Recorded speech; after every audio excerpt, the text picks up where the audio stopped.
Welcome to another book lunch. This is a Journey of an Aesthete podcast, and this is a change of pace back to our old haunts, which I think means this side of the room, which is the book side of the room. The what is it? I've been doing the other side of the room when I'm doing movie type episodes and doing things like that, and we're back over here because we're doing Neil Postman's Technopoly. This is going to be, I have so much to say about this particular, not only this particular author and this particular book, but also this subject. So I scarcely know where to begin. That's kind of my little slow down version of the theme song here. And I'm just going to, this is a book lunch. And so I'm going to go over here into my chair and we're going to talk about Neil Postman. I need to get some things out of the way in terms of clarification, qualifications, etc. I'm somebody that comes at this subject having read, I think, everything Postman wrote. So that means I read Amusing Ourselves to Death, which was it's funny. Every well-known author, especially in nonfiction, often has this one book that hangs around and is sort of seen as that author's book. And for Postman, it's Amusing Ourselves to Death, which is a good book. But for some reason, Technopoly, which might be the more important book, it's certainly Technopoly is really a book about our present in many respects, as we'll see, is maybe not as often cited. I think there's a couple of reasons for that. But I want to get off the off my chest is that I'm totally an outsider to tech. I mean, I'm such an outsider to tech. I didn't literally get on the computer until I would say 2004 or 5, that recently. Not in the 80s, not in the 90s. I just did word processing. As far as musical endeavors, I would start to use, of course, scoring music online, but I didn't even get to the internet. So it's like, so I'm just saying this up front to say, if you want to turn me off and say goodbye, I'll see you, because I'm a total outsider to this. That's maybe understandable, although if you bear with me, I think you'll see that we're using technology now and to do this podcast. We're certainly using social media, we're using the internet. And I want to make also clear that, I'm really a latecomer to this. So I often think people talk often in our culture now about the advantages of experience of something and the disadvantages of lack of experience of something, that is ignorance. And so typically if somebody does something, they're given pride of place, at least when it comes to that topic, right? So it's kind of a logic is this, is that if you've done something, like I've worked as a musician, so I know a lot about what it's like to be a working musician and to do music. And a lot of my life is piano, improvised jazz, African-American piano music, and so on. And so that's important to me. And so, of course, it's logical that if you're going to talk to me, about music, it's going to have a little more, how do I put this? Not weight. It'll have a little more interest or importance than somebody that's never even heard a piano or ever heard piano music before, right? I get that. I understand that. But I want to introduce kind of a little, a different idea. I want to introduce it today, the possibility that somebody could have insight into something they haven't experienced because they have an outsider's alien perspective on it. So they're watching it maybe, but they're not watching it as a partisan, or they're not watching it from the inside. Now that's going to have many problems because they don't know, but in another way, they do know because they're seeing it. And this is a kind of a difficult philosophic concept to talk about. And so there's many ways of knowing. And so an outsider, of course, the classic science fiction example is, an alien comes here and looks at our planet, and typically it's an ecological kind of message or something, or humans on Earth have done wrong, and we're gonna have an alien come down and take over and everything. And now it's robots or bots. And so I purposely chose Technopoly by Neil Postman because it speaks to what's going on now. Because after all, what have you been reading about in the news? Bots, chats taking over, robots doing this out of a gig, the Writers Guild, and kind of all this. So this is very much in the news. Neil Postman was one of the in a long line of a handful of public intellectuals that were really, really, really deeply erudite and deeply learned, like actually more learned and erudite than often their role in society would admit. They may not have used all that they knew. Because their interest was in having a popular touch, and their interest was in communicating with a wider audience. And that's kind of like a public intellectual. And this still exists today, but one important difference between Neil Postman and today's influencers and thought leaders, those terms that's a other thing. Well, those terms themselves will tell you how different it is. So in the 60s through the early 90s, mid 90s, public intellectuals would put forth a point of view. Often it could be a very strong point of view. Let's say they were a socialist, and that was their point of view, or they were a feminist. That point of view at that time among a lot of public intellectuals was surrounded by other things about the person, or that the person thought was important. And they certainly were, as far as I'm 55 and I lived through this period. As far as I can tell, it was not really a big thing for public people to tell you how to live or to tell you what's right and wrong. That's by way of great contrast to today, where public intellectuals and thought leaders, have an agenda very much, and they, want to change your life, or they want to change the world.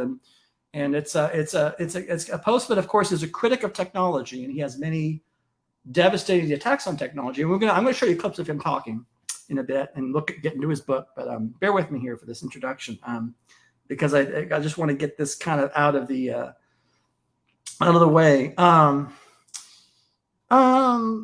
He is like that kind of figure, kind of like a Lionel Trilling, or I don't know. I mean, well, be more specific. He actually, again, as I said in my notes for this episode, I place him in the lineage of New York Jewish intellectual culture.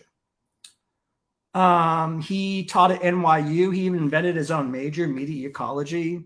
He was influenced by, of course, Marshall McLuhan and other technology scholars. But I see a very deep, I would say, Judaic, secular but Jewish kind of mode of reasoning and erudition, and we'll get to that because there's a lot of things he does.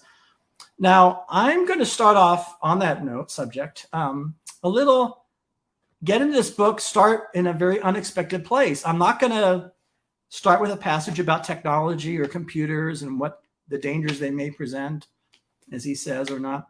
I'm going to start from a memoir of Neil Postman, a memory of growing up in New York.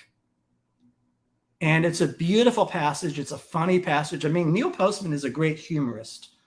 I would say, above all, he's one of the funniest writers of that period, as you'll see. And this is him talking about growing up in New York.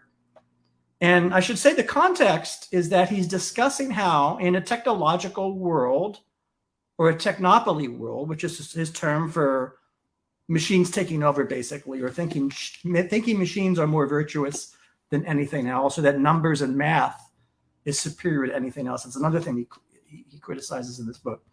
Quantification.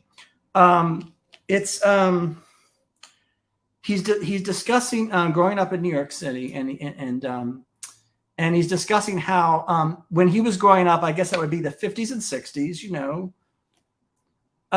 or even back 30s, 40s, early part of the 20th century.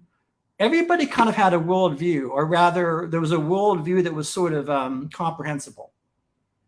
that sort of gave you a sense of meaning in life, and you kind of fulfilled your role in society according to this worldview. Of course, he goes back in time and talks about Galileo and Copernicus and the printing press, and these are all, of course, very important. But I love this passage, and that's why I want to start with this. I think Laura, our producer, will appreciate this passage. Let me know what you think of this.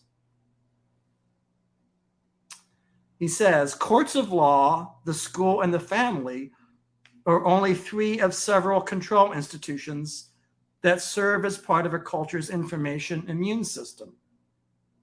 The political party is another. As a young man growing up in a democratic household, I was provided with clear instructions on what value to assign to political events and commentary. Clear instructions. I apologize for the ambient noise. They're doing work, landscaping work around my home, and so again, sorry to that's in the way. Go back to this. The institutions of the society at that time, the institutions did not require explicit statement. They follow logically from theory, which was, as I remember it, as follows. Because people need protection, they must align themselves with a political organization. The Democratic Party was entitled to our loyalty because it represented the social and economic interests of working class, of which our family, relatives, and neighbors were members, except for one uncle who, though a truck driver, consistently voted Republican and was therefore thought to be either stupid or crazy. The Republican Party represented the interests of the rich, who by definition had no concern for us. The theory gave clarity to our perceptions and a standard by which to judge the significance of information. The general principle was that information provided by Democrats was always to be taken seriously and in all probability was both true and useful, except if it came from Southern Democrats who were helpful in electing presidents, but were otherwise never to be taken seriously because of their special theory of race. Information provided by Republicans was rubbish and was useful only to the extent that it confirmed how self-serving Republicans were. And he goes on to say, I am not prepared to argue here that the theory was correct, but to the accusation that it was an oversimplification, I would reply that all theories are oversimplifications, or at least lead to oversimplification. So is a family's conception of a child. Now, it's interesting that little funny exchange about growing up as a New Yorker. He wrote a book on childhood called The Disappearance of Childhood. There's another great book, roughly in the same era that he wrote Amusing Ourselves to Death. Also, teaching is a subversive activity in the 70s, and teaching is a conserving activity later on as a response to himself, or kind of self-criticism of the earlier book, Subversion and Conservation there. So he's written about education and childhood, but I thought that little anecdote was interesting. I now want to show you a clip of Postman as an orator. He's a great orator, like all public intellectuals. I think almost all. They're really great public speakers. They have a gift. There's a gift and art to their public speaking. And that's why I want to show you. And luckily, this is a talk, I think, at Google, or was it Apple? Apple, it was, I think, at the computer. He was invited by all these tech people to go to Los Angeles and address them about his Technopoly theory. And there's many interesting things about this lecture. One of the really interesting things is how receptive these very pro-tech, tech utopian visionaries are to his criticisms. Really receptive. And they say, there's a real equal exchange. And they say, this guy coming in from New York City to Silicon Valley, and he's saying, well, what about this and what about that? But at that time, of course, in the computer world, there was a definite strain of intellectualism or critical thinking and inquiry. Of course, Steve Jobs and all those folks there exhibited that. And interestingly enough, I should add, Jared Lanier, You Were Not a Gadget. That's a really good book. I almost chose that book, You Were Not a Gadget by Jared Lanier, because that's kind of in the spirit of this book, but I want to go back to a classic, and I want to go back to Postman. So let's try to, now here's the context. This is Postman telling one of his jokes. And this joke is taken directly from this book. So instead of me reading the book, you can hear him reading the book. So I gotta. What may be dangerous about the computer and why. Of course, I trust that you'll be open enough to consider what this outsider has to say on it. Now, I think I can begin by telling you about a small experiment I've been conducting on and off for the past several years at New York University. There are some people who describe the experiment as an exercise in deceit and exploitation. But I'm going to rely on your sense of whimsy to pull me through here. Here's how it works. It's best done in the morning when I see a colleague who appears not to be in possession of a copy of the New York Times. Did you read the Times this morning? I ask. If the colleague says yes, there's no experiment that day. Now, if the answer is no, the experiment can proceed. You ought to look at page 23, I say. There's a fascinating article about a study done at the University of Minnesota. That's sort of an esoteric sort of place to us New Yorkers, so that's why I choose it. Really, what's it about is the usual reply, and my choices at this point are limited only by my imagination. But I might say something like this. Well, they did this study to find out what foods are best to eat for losing weight.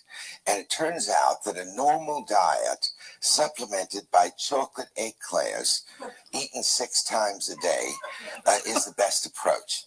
It seems that there's some special nutrient in the eclairs, encomial dioxin, that actually uses up calories at an incredible rate. Now, another possibility, which I like to use with colleagues who have lived in California, is this one. I think you'll want to know about this, I say. The neurophysiologists at Johns Hopkins have uncovered a connection between jogging and reduced intelligence. They tested more than 1,200 people over a period of 5 years and found that as the number of hours people jogged increased, there was a corresponding decrease in their intelligence. They don't know exactly why, but there it is. Now, I'm sure by now you understand what my role is in the experiment. To report something that is quite ridiculous. One might say beyond belief. So let me tell you some of my results. Unless this is the second or third time I've tried this on the same guy, most people will believe, or at least not completely disbelieve, what I've told them. Sometimes they say, really, is that possible? Sometimes they do a double take and reply, where'd you say that study was done? And sometimes they say, you know, I've heard something like that. Now, there are several conclusions that can be drawn from these results, one of which was expressed by H.L. Mencken 50 years ago, when he said, there is no idea so stupid that you can't find a professor who will believe it. Well, that's more of an accusation than an explanation, but in any case, I've tried this experiment on non-professors and get roughly the same results. Now, another possible conclusion is one expressed by George Orwell, also about 50 years ago, when he remarked that the average person today is about as naive as was the average person in the Middle Ages. In the Middle Ages, people believed in the authority of their religion, no matter what. Today, we believe in the authority of our science, no matter what. But I think there's still another and more important conclusion to be drawn. It's related to Orwell's point, but rather off at a right angle to it. I'm referring to the fact that for most people, the world in which we live is very nearly incomprehensible. There is almost no fact, whether actual or imagined, that will surprise us for very long, since we have no comprehensive and consistent picture of the world, which would make the fact appear as an unacceptable contradiction. We believe because there's no reason not to believe. No social, political, historical, metaphysical, logical, or spiritual reason. We live in a world that for the most part, for most people, makes no sense. Not even technical sense.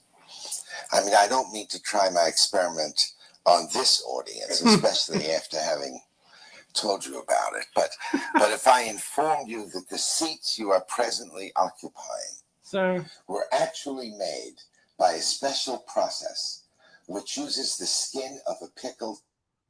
So that's Postman at his best as an orator, talking at Apple. This is 1992. Imagine that. And you should really watch the whole video because there's a Q&A, and their Q&A is like, the questions are like,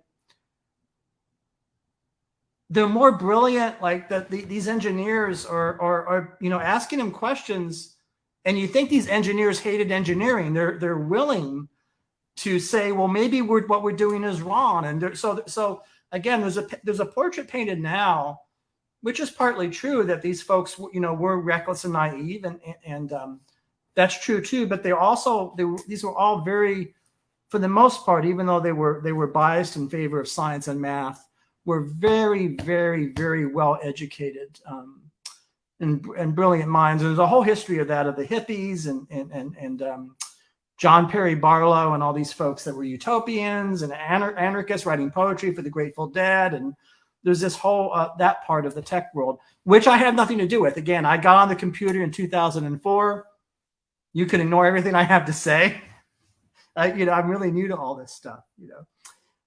So I wanted to maybe go inside the book a little bit. I'm trying to think, is anything I've forgotten? His point there. So it's basically the notion of, you can see where we can go with this. If you have a world that's incomprehensible, and as he notes, technically incomprehensible. So it's one thing to be incomprehensible in some kind of ultimate value sense, like the world of spirit and humanity is a mystery, eternal mystery, that kind of incomprehensibility. But he says that, on a day-to-day, the stuff that humans are supposed to know, they don't know. That is technically, and he's talking about the fact that the world has just become complicated in terms of coding and computers and all that. That it's but he's also talking about a shift to a world where if the world becomes literally incomprehensible, not like his family, where you have to be a good Democrat and vote Democratic for reasons of your humanity and justice and so on. But I mean, comprehensible in the sense of, I don't really understand things. You can see why society would choose, right, to have the machine do everything, right? Because if we can't do it, if we don't get it, but the machine gets it, machine understands, right? Somebody's got to do the understanding. So it's going to be the machine. It's going to be a chat or a GPT, etc. I want to read a little passage here. He talks about Marvin Minsky. Marvin Minsky, another brilliant mind, one of the forerunners of this kind of thing. I have these little post-it notes. There's a little comment on the Luddites. I want to read what he says. We also must not omit mentioning the rise and fall of the much maligned Luddite movement. The origin of the term is obscure, some believing that it refers to the actions of a youth named Ludlam, who, being told by his father to fix a weaving machine, proceeded instead to destroy it. In any case, between 1811 and 1816, there arose widespread support for workers who bitterly resented the new wage cuts, child labor, and elimination of laws and customs that had once protected skilled workers. Their discontent was expressed through the destruction of machines, mostly in the garment and fabric industry. Since then, the term Luddite has come to mean an almost childish and certainly naive opposition to technology.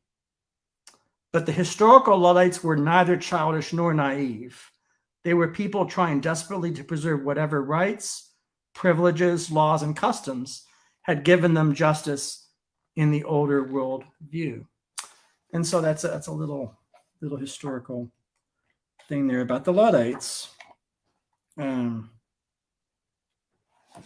So this passage involves an exchange between, I think, Marvin Minsky and an interlocutor about, this issue we've been circling around in this episode, sort of the elephant in the room, is what is it? What is a human being? What is consciousness? What is mind?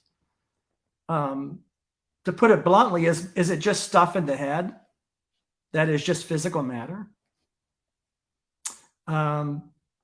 Is it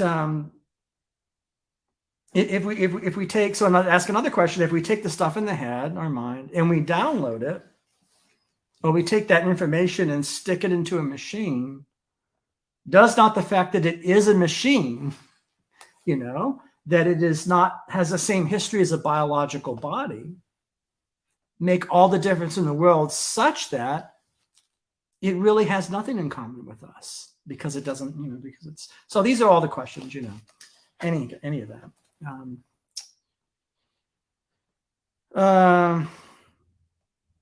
Perhaps the most chilling case of how deeply our language is absorbing the machine as human metaphor began on November 4th, 1988, when the computers around the AirPanet network became sluggish, filled with extraneous data, and then clogged completely.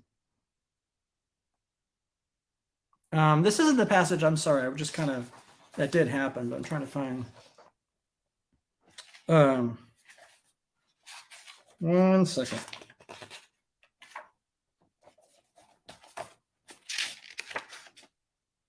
Here we go. The fundamental metaphorical message of the computer, in short, is that we are machines, thinking machines to be sure, but machines none of the less.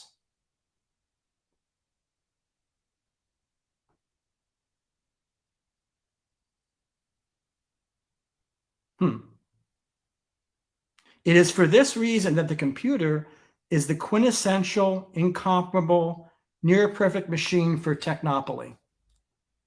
It subordinates the claims of our nature, our biology, our emotions, our spirituality. The computer claims sovereignty over the whole range of human experience and supports its claim by showing that it thinks better than we can.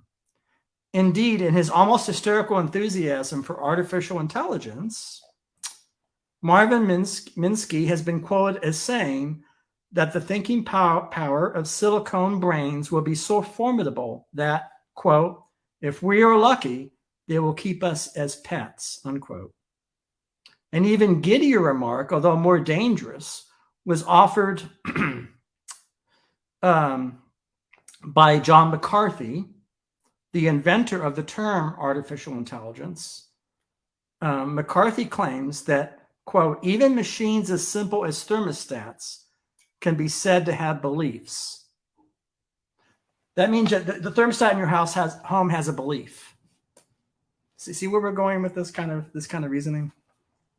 To the obvious question posed by the philosopher John Searle, what belief does your thermostat have? McCarthy replied, my thermostat has 3 beliefs. It's too hot in here. It's too cold in here. It's just right in here. So we're kind of, the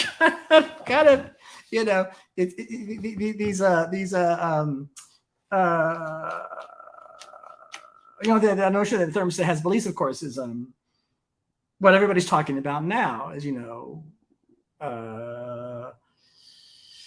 I don't know, interiority or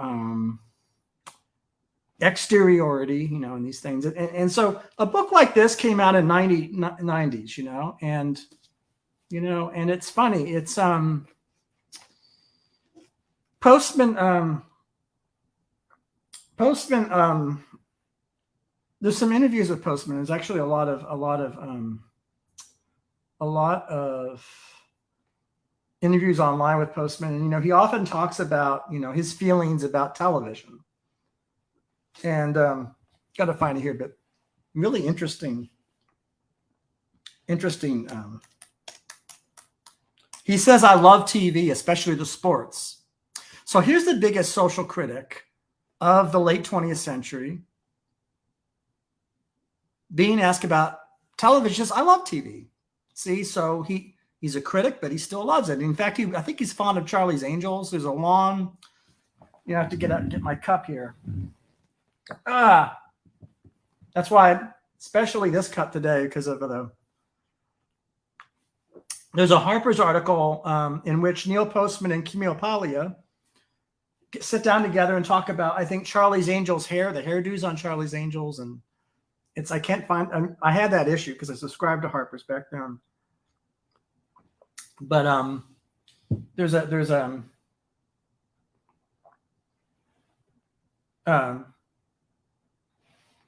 little interview here where a basic demeaning of people. That does to some extent. That is a shallowness to Donnie and Marie. And we're talking about Donnie. Is true or false, but what? Okay. Here we go. It's a different kind of symbolism. It is not a. So this is 1979. So of course, all the examples are things that are dear to my heart. Is anti-abstract. Yes, and in many interesting ways. For instance, language is, for the most part, what we might call propositional. I mean, people make statements. Statements themselves are a commentary about the world, of which one can say this is true or this is false. This is not true of a picture. Let's take a McDonald's commercial or Donnie and Marie. You cannot refute Donnie and Marie.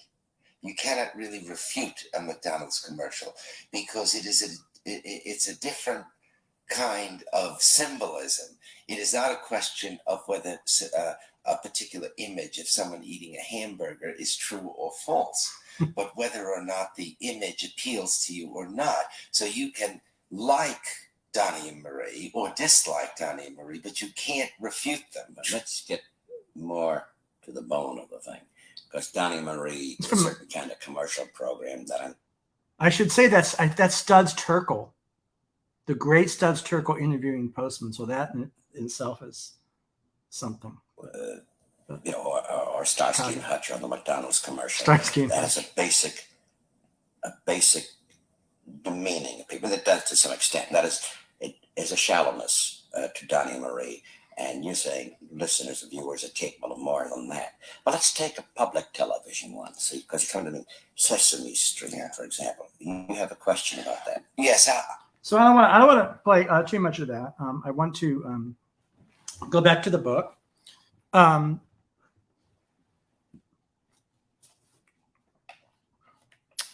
So he goes on to define technopoly. Technopoly is a state of culture. It is also a state of mind.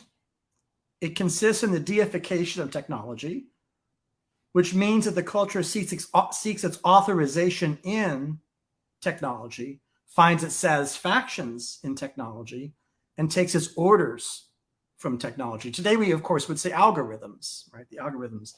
There's a wonderful moment in the show Barry, one of my favorite things on television. I mean, one of the major characters loses her gig. Well, she has one episode of her dream project, right? And she's canceled because the producers say, well, the algorithm said this wouldn't be popular. You've been canceled. So see, this is the thing. Artists like Bill Hader and Sally. I forget the name of that. Artists are kind of always, in a way, Neil Postman is an artist. I would say. I actually think that nonfiction prose is one of the arts, and this is something I should do a whole show on that. Art doesn't. writing arts doesn't have to be poetry. It doesn't have to be imaginative or unreal or fictional. This is, to write a book like this and to reflect deeply on technology is kind of itself an art form. And I don't know if I have an audience here, but I want to ask any of you out there, do you think this book is prescient? Is it dated? I mean, of course the examples are kind of from the early 90s and the 80s, but is this, do you think that he's onto something? So I'll go on here. One way of defining technopoly, then, is to say it is what happens to society when the defenses against information glut have broken down. It is what happens when institutional life becomes inadequate to cope with too much information. Now, I should say, he's complaining about too much information in 1990, 91.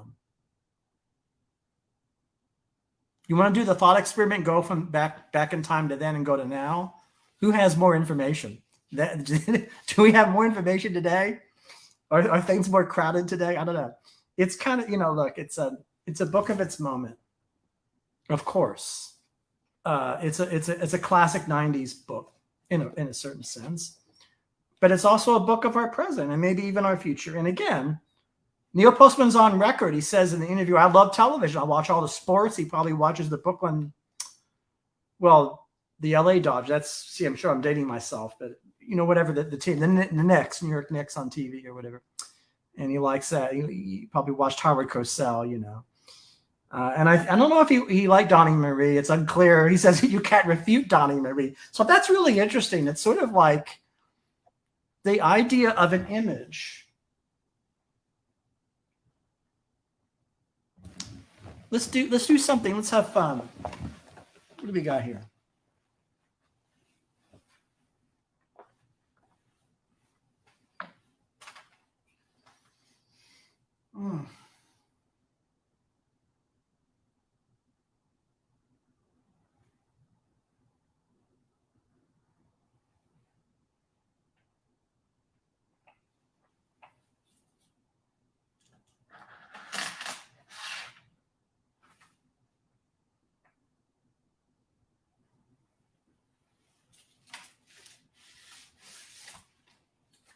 The idea that an image, he's saying that Donnie Marie just show up in your living room and they're there, they're just being Donnie Marie, so, if you don't know who I was going to play some Donnie Marie because I want to give a sense of what he's talking about here. Here we go.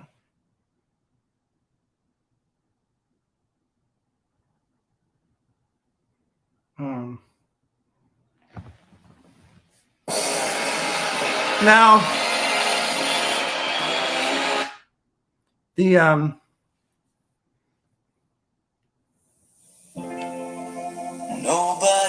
this is a Donnie Marie. Because nobody showed us. And now it's up to us, babe. I think we can make it.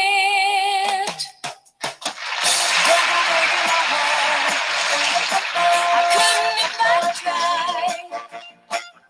And now it's up to us, babe. I think we can make it.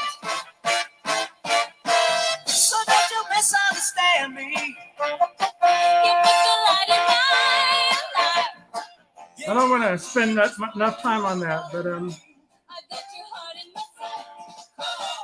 so that's Donnie Marie. Now, you can't refute that, meaning that they show up, they just appear.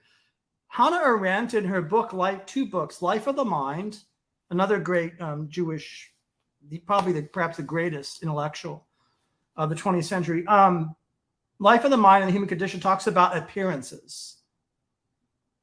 But appearances not as in any way as superficial or but actually the most important.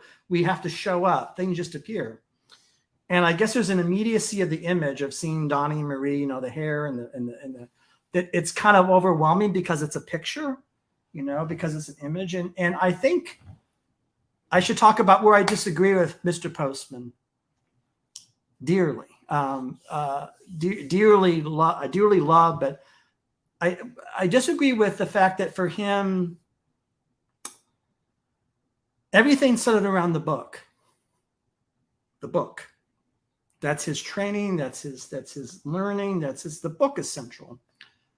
And alongside with that, reasoned argument, critical thinking, logic, argumentation. That's not everything. It's extremely important. But there's also another aspect of reality that's about appearances. And just maybe even, dare I say, the pleasure of an image, or just the immediacy of an image, a picture, a painting. I'm certainly aware, I'm sure Postman understood all of that. And I'm sure he, as he said, he watches TV. But I think the degree to which I might disagree with him is his privileging, I think, of the book. To me, these things are both needed. And, that's on a show here. You're going to come around to this side of the room. You're going to see a lot of books. And you're going to see me talking about books and reading from books. But, this tomorrow I have an essay I wrote on my love for movies. It comes out June 1st tomorrow on my blog. There's a sense in which movies and pictures on a screen have been a big part of my life. Again, I also love books. I mean, I've read all these books Postman has written. You don't spend time doing that unless you like it. So clearly I love books. I've read all these books that are behind us here. All this stuff. This book on Lincoln's Tragic Pragmatism. Actually, what is it, 800 pages? I met the guy that wrote it, John Bird, at a conference. I'm like, you're the best book on Lincoln. I like George Caton's book on Lincoln as well, but I said I read both. And so, that's a part of my life. And so it's everybody has a preference, has a bias, and I think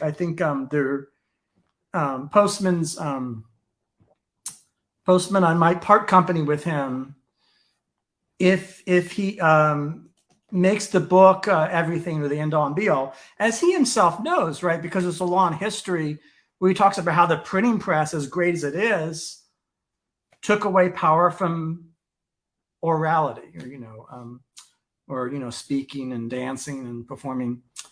I'm tempted to say it's all good. I know that sounds like a kind of a cop-out in a way.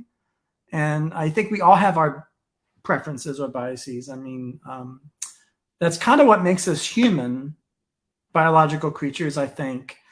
And I know in this episode I've been sort of telling jokes and emphasizing the humorous aspect of things a lot, because that's kind of my bias. I tend to look at, I don't know if I go to comedy first, but I tend to sort of appreciate maybe the detachment of humor, I think.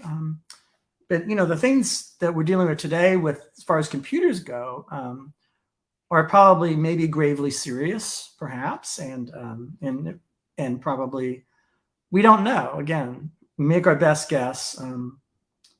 I'd love to see what people think going back and reading older authors like Postman, like Technopoly.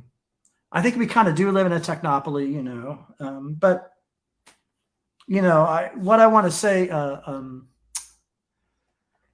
to conclude is that, we always have choices. Like, no matter what our situation is, socially, politically, ethically, we always can decide what to do with what we got. And so this is where I'm not a determinist.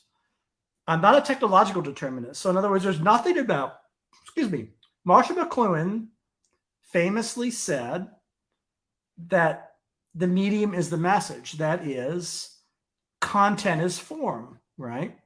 And that a certain kind of tool will make a certain kind of person. And I think that's true to a degree, but I think it's limited, the extent to which that's true, because I actually do think we can use tools for anything. I don't think there's a deterministic necessary relationship between a tool and what we do with it. I mean, clearly a hammer is not for growing vegetables. We get that. A hammer is a certain kind of tool, and it's not a, this piano is to be played. It's not to be, you're not supposed to sit on the keyboard. It's not furniture, in that sense. It's a certain kind of object, and it certainly determines what we do with the piano. But something like the computer, which has all of this stuff on it, it's up to us what we do with it. It's up to us. Basically, I mean, on our podcast, where I want to use it to create beauty and put out episodes like this and talk about important ideas and talk to people that have made things, and also, I often dreamed of having a big school. In a way, it's a little bit like a school to try to maybe educate and put information out there. That's what I'm interested in, and that's, I'm certainly not using it to do any scheming or anything like that, or so I mean, it's I think we can use it for different things. And it's, again, this is all an outsider's perspective. This is all non-expert perspective. If someone weaned on books. So I thought, I didn't know what I thought, show an image. I don't really know. Not sure. Maybe another episode, maybe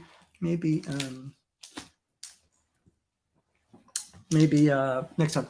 Anyhow, Neil Postman concludes his book with a kind of he wrote a book called The Ends of Education, I think in 1995, in which he offers a kind of a solution, or sort of solution. And he has a list of things that, here we go. I'll leave you with this. Now, this is the part of Postman that people don't like, that I'm going to read here, because it's kind of, well, it's kind of traditional, right? In our present circumstances, there is no excuse for schools to sponsor rock concerts when students have not heard the music of Mozart, Beethoven, Bach, or Chopin, or for students to have graduated from high school without having read, for example, Shakespeare, Cervantes, Milton, Keats, Dickens, Whitman, Twain, or for students not to have seen at least a photograph of a painting by Goya or David. This is kind of the sort of the ameliorative aspect of Postman, or maybe the stuffy aspect of Postman. I mean, I've played all that music and listened to all that music, and I've read all those folks that he mentions in that list. And it's his argument is basically not that these folks are better, but he argues from the point of view of familiarity. He's saying, well, this is not the world of young people.